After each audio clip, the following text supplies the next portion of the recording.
Okay, so this is going to be a one-take video that I do around the whole property, interior and exterior.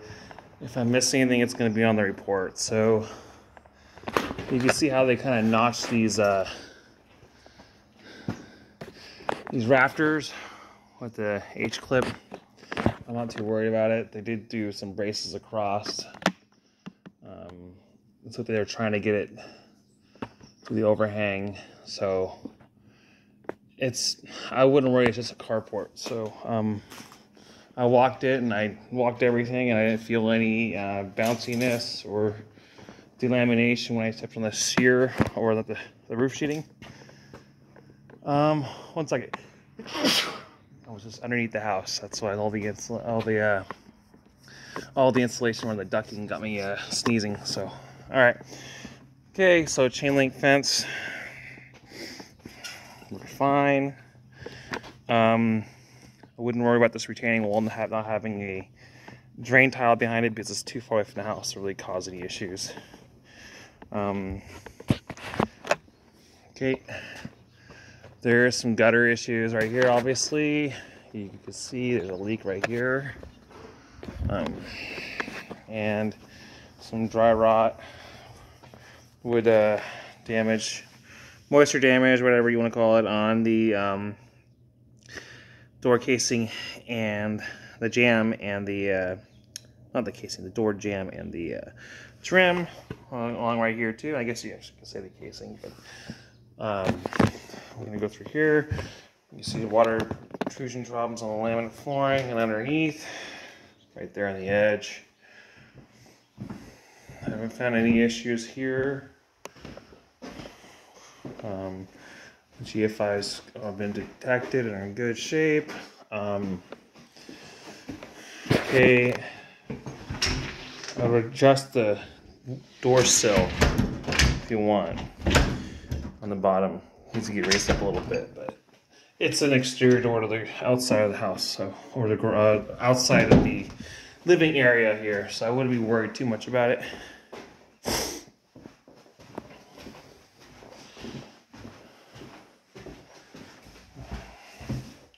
I would recommend replacing this plug with the GFI.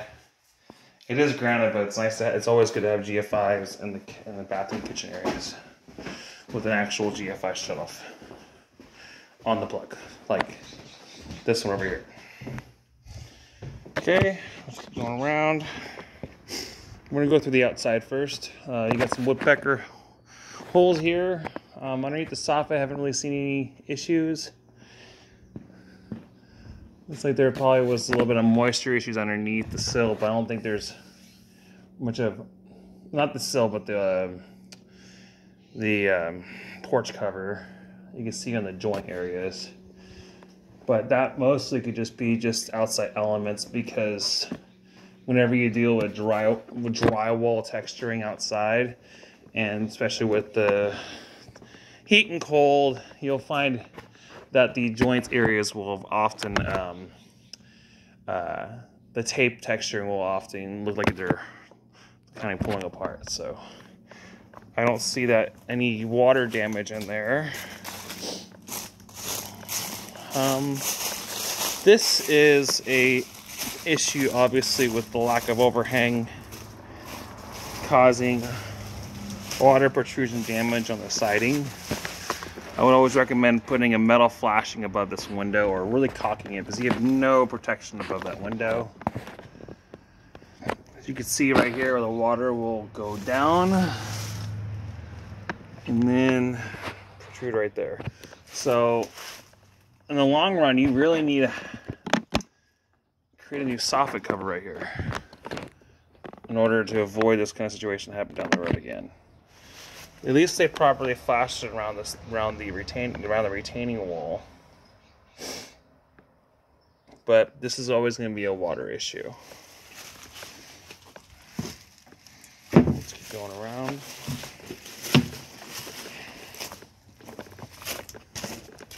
A lot of downspouts. This is a flat roof, so that's actually a good thing. Looks like they forgot one right there.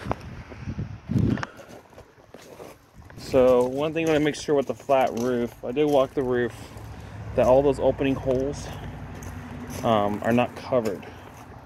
Okay, this deck needs to be replaced, removed. I've seen rotted joists underneath, and then the only thing that's really not major issues, but it's starting to show, is the 4x's. But once you get down to that, you might as well just replace the whole thing. You'll see in the photos why it's going and why I think it needs to get replaced.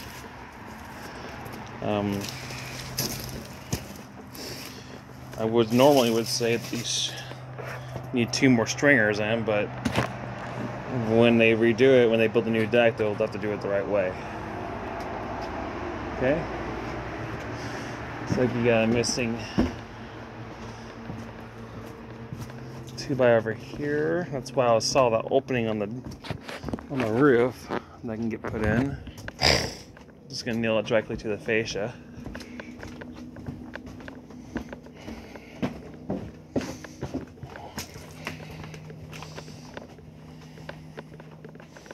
Okay, I went underneath the house, and there is one 4x column that's really twisted.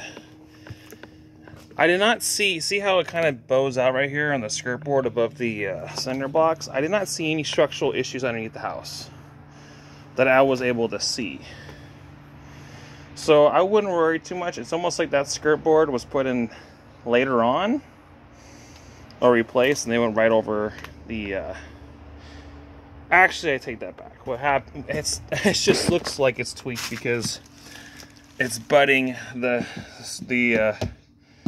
fascia. The siding is sitting directly out underneath the sorry, I'm losing my train of thought for a second. So what I'm trying to say is that you have your frame, you have your siding, and then this is actually butting past the siding, and it's just a little bit thicker. That's what it is. See? So I wouldn't worry about that because I went underneath and I saw photos, and I didn't see any major movement at all. There probably is a little bit of movement in the house just for the age, but I didn't see any vertical cracks going through the center block foundation, which is obviously evident that it's not a structural issue, I find. So there could be many reasons that this is kind of bowing out. A lot of times it mostly could be just water protrusion, just kind of rotting in a little bit. Let's just go over here. Let's see. Yeah, it's just a thicker board. See, that's what it is. I take it back. So it's like what they did was there's not really a gap under here. If there is, it's probably just a little bit of extra mortar. But they put it underneath here, and then it being a thicker board, it just looks like it's bowing out when it's not. The foundation's not bowing out. It's just I guess you could call it a skirt board. Looks like it makes it look like it's bowing out.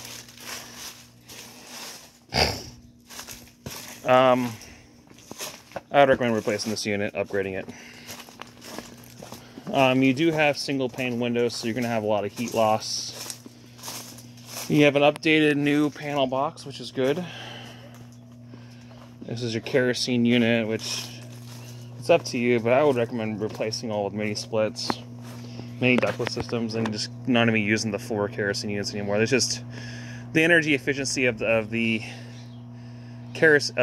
mini splits are just so much better than the kerosene floor heaters. Okay, now we're gonna go inside.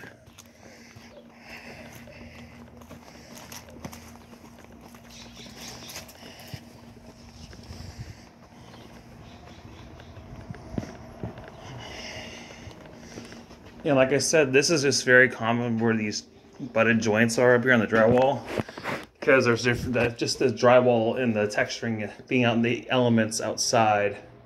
I mean, I've done it all the time where I had my drywall guy put on the covered porch but this will be something you have to retape and texture down the road. It's just common. So anyways, let's just go through the house now. We're gonna go up here. Oh, let me see. I think it's the front door. Like I said, if I miss anything, it's gonna be in the report. yeah, you need to adjust the striker plate so you can actually close the door and lock it. See right here, you move this back or replace it. This locking mechanism is not getting through the striker plate. We'll go down here first. So I'm gonna make sure I turn off the hot water heater, breaker, and everything. But we did get hot water. I ran it for like an hour, and then we finally got hot water because the heating element warmed up. Okay, so I recommend maybe getting a door sill on here. Let me see. Do you even have a threshold? You don't have a threshold. So just get one of those rubber. You know, the ones you could buy, the exterior sweep. Put a sweep on there.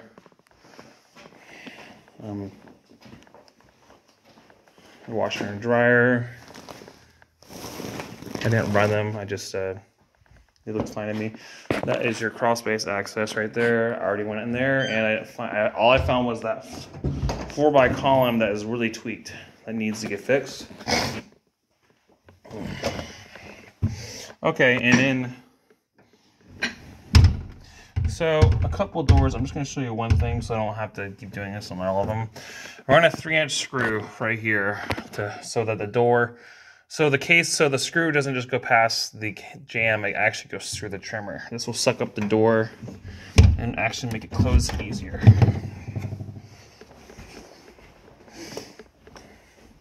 Like I said, I would get rid of all these little heating units and get mini splits. They're just so much more energy efficient. And I have a guy I can refer out. All the battery, I would recommend everyone, whoever does move in a house, replace all the batteries in the smoke detectors. That's one of the first things I do. Okay, this is a pocket door. One thing to make sure, don't ever screw anything into that wall that's deep. That's going to end up hitting the pocket door when you can't. Because if that happens, then you got to take the whole door, drywall, everything out to get that pocket door out and replace it. So it's a very expensive thing to do.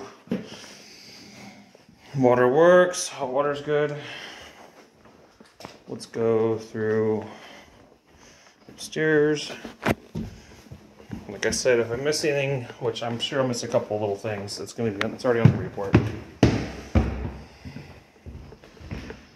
Beautiful view. Let's start with the master. Not the master, we'll start with the back room. Work our way back. Like I said, it's going to be kind of chilly because you have single pane windows. It's something I would look into replacing eventually.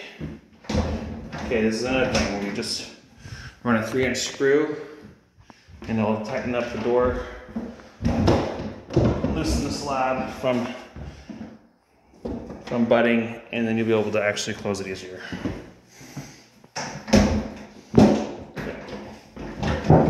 See, it's just real tight. Okay.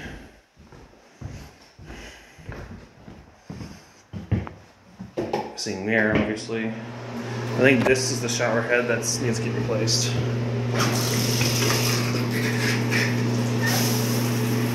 No, it's the other one. All right, it's on the report.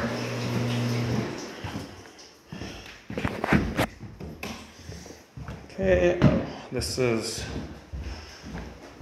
the screen behind it is making it really hard to open. I think it's just. And over here, side does not lock, sorry.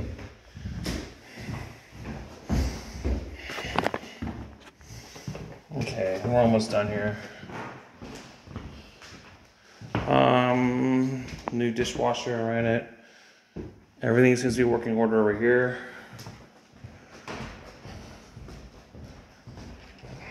Okay, we're gonna go out this way. Okay, I would recommend replacing some of those deck treads. I mean, some are fine, but you can see where they're starting to go, like right there. That definitely needs to get replaced. Not only that, it's attached, the stringer's attached to the side of the rim too, and it's kind of moving the whole thing. That one too. Need a center stringer right here. This upper deck, because this needs to get replaced, all of this.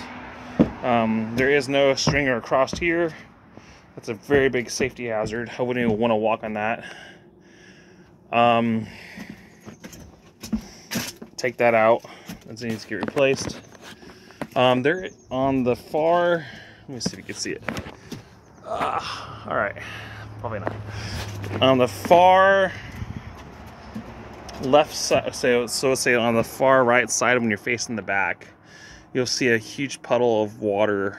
Most likely, the scuppers are clogged. It's a flat roof, so those got to be cleaned out. Okay.